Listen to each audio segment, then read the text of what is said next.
தேவனுக்கு மகிமை. லேவியராகமம் 26:4. நான் ஏற்ற காலத்தில் உங்களுக்கு மழை பெய்ய பண்ணுவேன், பூமி தன் பலனையும் வெளியில் உள்ள மரங்கள் தங்கள் கனியையும் கொடுக்கும். எவ்வளவு வேலை செய்தாலும் எனக்கு அதுக்குரிய பலன் கிடைக்கல என்று சொல்லி நீங்கள் கவலைப்படுகிறீங்களோ? எவ்வளோ பிரயாசப்பட்டாலும் என்னுடைய வாழ்க்கையில் ஒரு வளத்தையும் நான் பார்க்கல என்று சொல்லி கலங்கி கொண்டு இருக்கிறீங்களோ? கர்த்தர் ஈசாக்கு விதை விதைத்த போது 100 மடங்கு ஆசிர்வாதத்தை கொடுத்து ஆசிர்வதித்தார். உங்கள் வாழ்க்கையிலையும் அப்படிப்பட்ட ஆசிர்வாதத்தை தருவார்.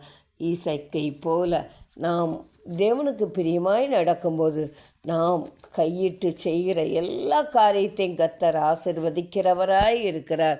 நாம் கையின் பிரயாசத்தை சாப்பிடும்படியாக கர்த்தர் கிருபை பாராட்டுவார். அவரால் கூடாத காரியம் ஒன்றுமில்லை. ஆமென்.